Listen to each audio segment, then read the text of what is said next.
Donc, salam alaikum wa rahmatullah. On a déjà vu dans l'exercice numéro 9 que les circuits à diode, donc on peut réaliser des fonctions logiques en utilisant des circuits à diode. Et on a déjà vu que le circuit numéro 9, donc on a pu réaliser un comparateur de tension, donc un comparateur qui est une fonction logique à partir de d'un circuit à diode, donc à partir de 3 diodes. Maintenant, on va voir d'autres circuits logiques ou bien d'autres fonctions logiques en utilisant des diodes. Donc, si on voit ce circuit-là, donc on voit bien que nous avons un interrupteur. Donc, cet interrupteur, on peut l'appeler K, par exemple. Donc, il peut prendre deux valeurs, soit la valeur E, soit la valeur 0. Quand on parle de fonctions logiques, il vaut mieux prendre une valeur logique. Donc on va dire que le 1 logique est égal à E et le 0 logique est égal à 0 volts.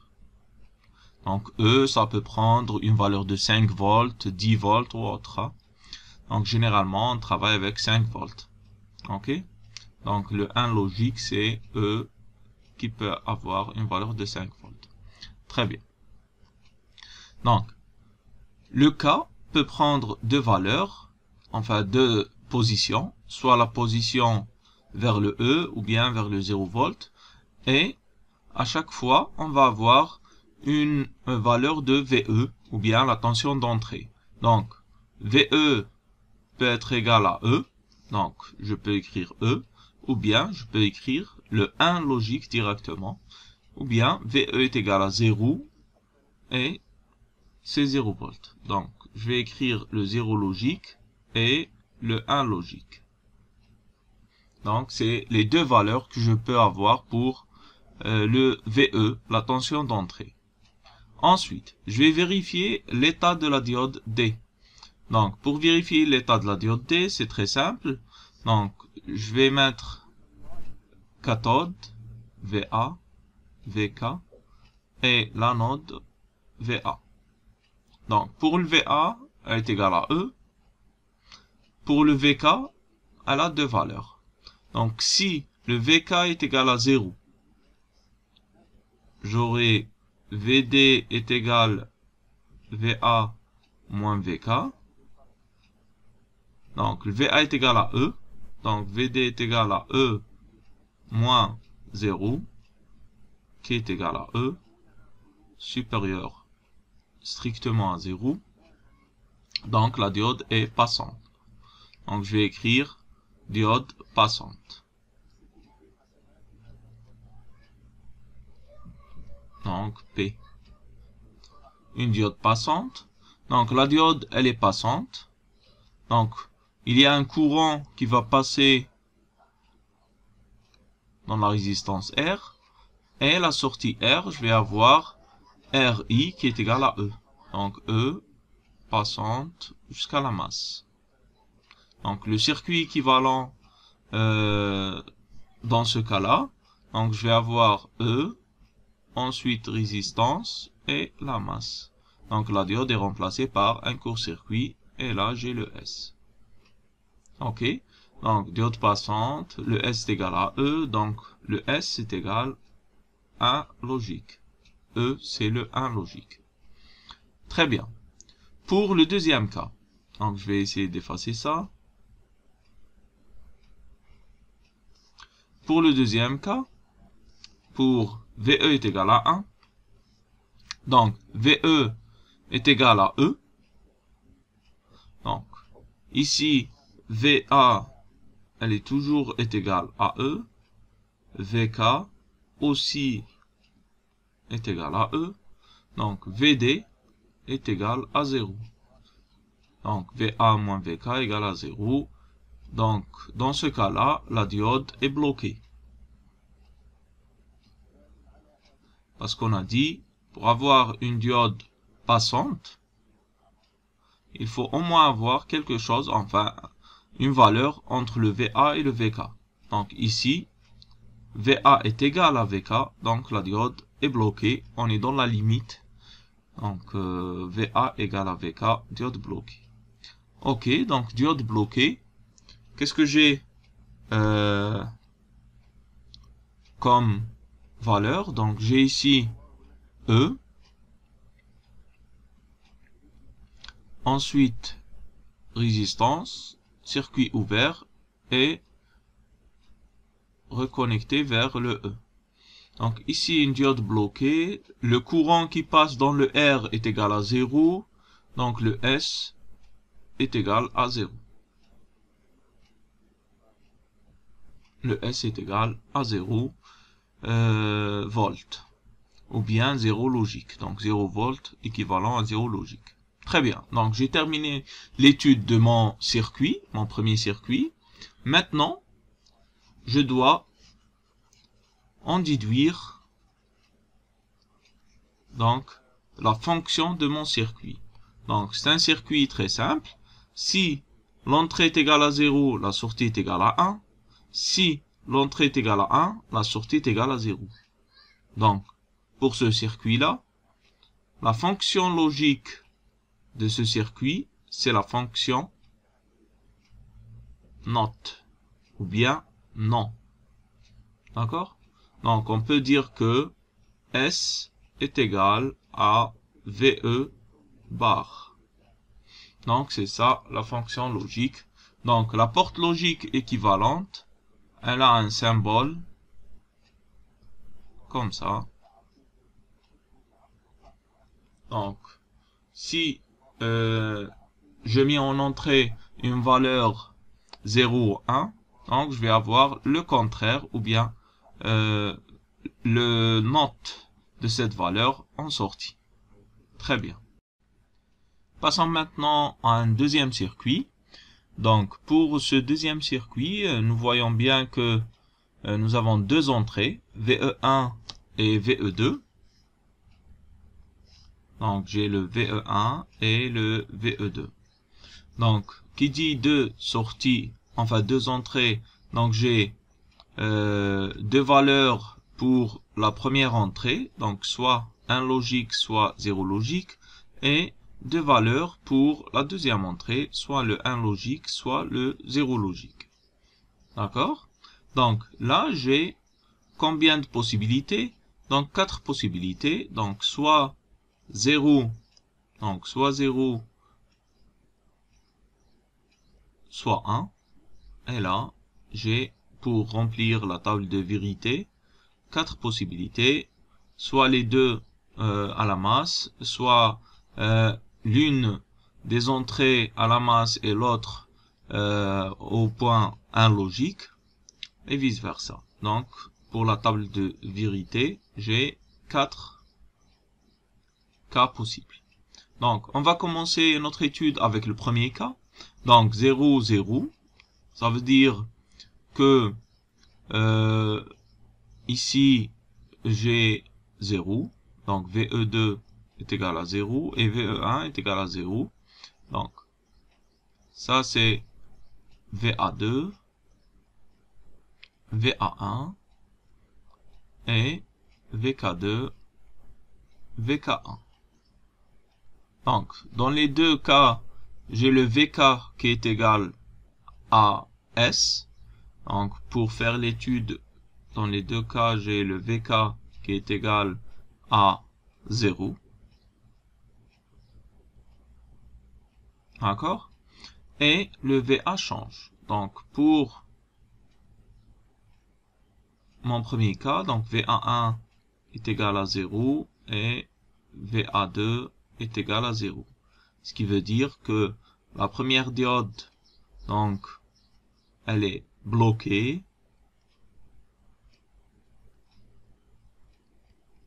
Et la deuxième diode est bloquée. Très bien, les deux diodes sont bloquées, donc le courant qui passe est égal à 0. Et le S est égal R fois I, aussi égal à 0. Très bien, on a terminé avec le premier cas. Passons maintenant au deuxième cas. Pour le deuxième cas, j'ai le VE2 qui est égal à E. Donc, VA2 est égal à E. Ok, donc VA2 est égal à E. Donc, j'ai la deuxième diode qui est passante. Donc, première diode, elle est bloquée. La deuxième diode, elle est passante. Une fois que la deuxième diode est passante, donc, j'ai un courant qui passe dans la deuxième diode et un courant qui passe dans le R. Et ce courant-là, donc j'ai RI est égal à S qui est égal à E. Donc, j'ai le S qui est égal à E. Ça veut dire que mon S est égal à 1 logique. Très bien. Donc, passons maintenant au troisième cas. Dans le troisième cas, donc j'ai le VA1, donc VE1 est égal à 1. Ça veut dire que VA1 est égal à E. Donc VA1 est égal à E. Toujours VK1 est égal à 0. Donc la première diode D1 est passante.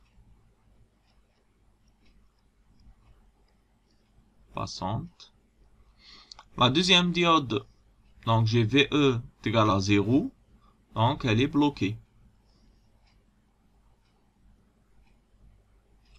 Donc le courant passe par la première diode. Donc j'ai un courant dans la première diode. Il n'y a pas de courant ici dans la deuxième.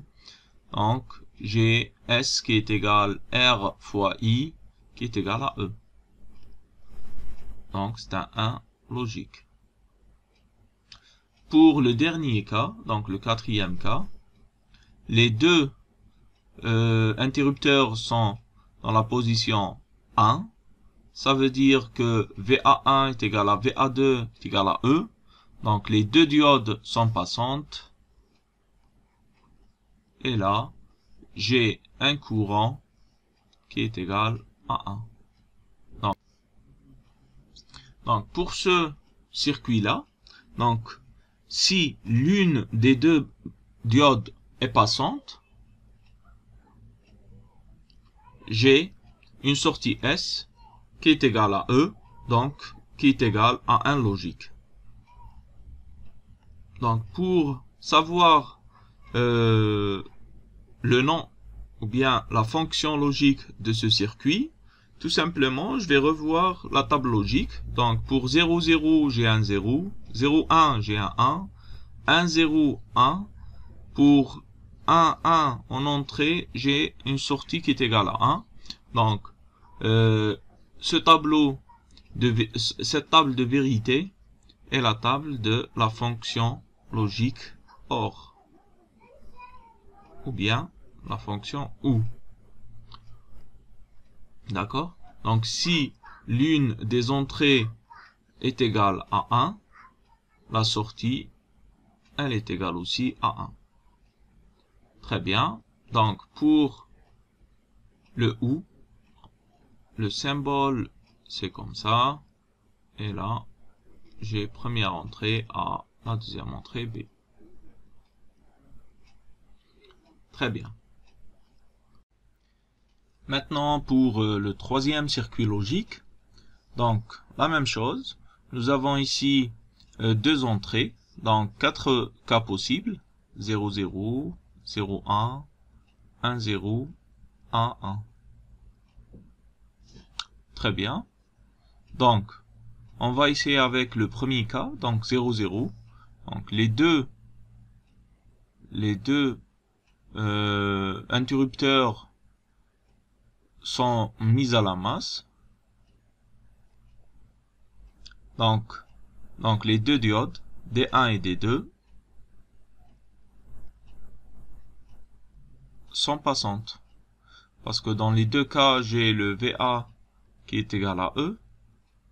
Et le VK, il change. Donc, VA1 supérieur à VK1 et le VA2 il est supérieur au VK2. Donc les deux diodes sont passantes. Donc pour ces diodes là, donc elles sont passantes. Ça veut dire que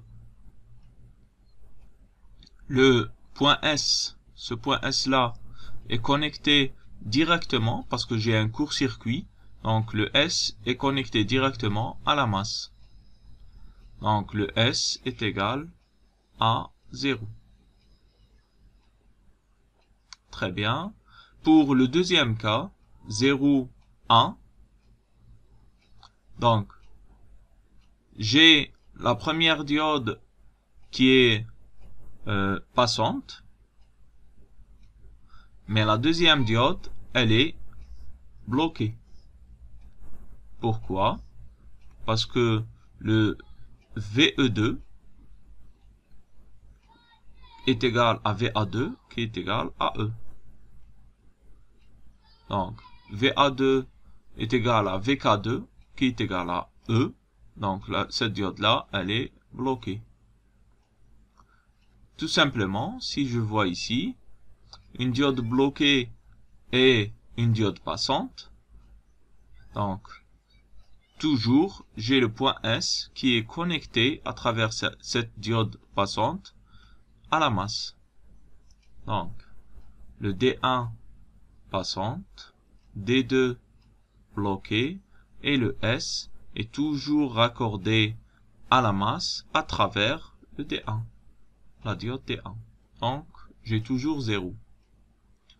Dans le cas numéro 3, donc, j'ai le VE qui est égal, VE1 qui est égal à 1, donc connecté à E, et le D2 à 0, donc connecté à la masse.